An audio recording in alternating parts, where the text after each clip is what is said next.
The things that I'm doing now is just, I would have never pictured myself 3 years ago doing them. There's a light waiting for me, and I'm just keep following that light. There are kids in crisis, and we're here to help them. There's youth out there that they don't have anybody. We take in and we take on the pain, the struggles, the challenges, the heartbreak, each and every day. They will take you in whatever form you come in and just help you blossom into something that you don't even think that you could blossom into. Children come into this world ready for love, ready to learn, ready to just flourish. Unfortunately, everybody doesn't have that opportunity. And children are hurt physically, mentally, emotionally. When I think of JCCA, I think of the importance of instilling that hopefulness back into a child. We are a big preventive and foster care agency that is here, much like we have been for almost 200 years, to ensure that children can remain safely at home and also, when necessary, come into care to be safe while we work with their families to have them go home.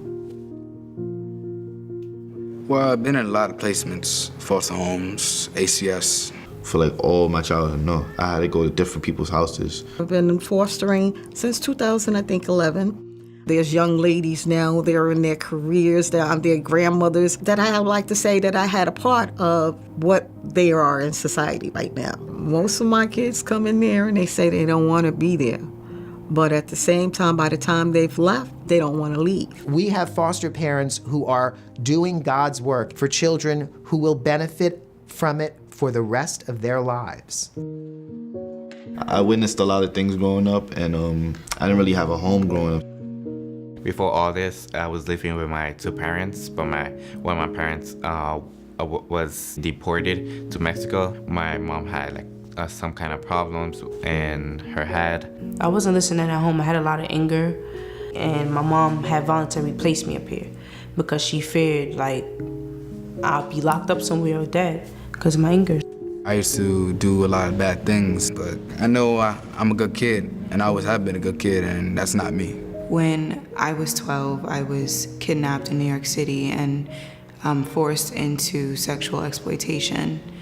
And from there, I ended up getting arrested, going into the system at 13, and from there being transferred to many places, and then eventually ended up in JCCA and have been in foster care ever since. These are some of the most disadvantaged, troubled kids there are. They're children who have been abused and neglected in their home. They're children that have been generally either removed from their homes or their parents have given up on them because they are unable to cope with them. And we are, in some ways, the last resort for a lot of these kids.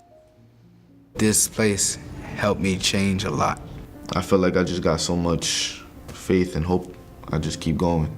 I'm hoping to go to college to be an engineer. I like the fact that I transformed. I really grew up. I really grew up. They come without hope, and that is one of our missions here, is to give them the feeling that life is worth living.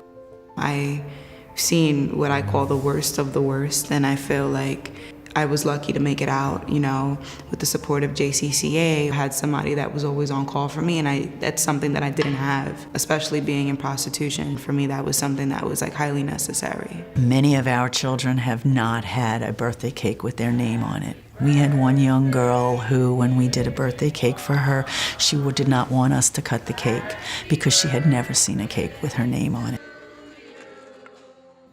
We are here to open our hearts to help the world. Tikkun Olam is a concept where we just don't live alone. We reach out, we inspire, we build, we empower, we give whatever we can to others to help them grow. We're constantly competing against the street. There's a lot of scenarios where I could have came out way worse. Jamie is a phenomenal student. You wonder how Jamie could have ever gotten lost. Many of our students who come to Liberation and they graduate, I certainly can say that without Liberation, they most likely would not have been successful. This is the difference for a lot of people between life and jail. I have hope for these kids. I do. I've seen children who have endured unspeakable neglect and come through and found satisfaction and found achievement. We are successful when they have hope for themselves as well. they showed me what hope looks like. They showed me what that light was. And I feel like I hold on to that and like cherish that to this day.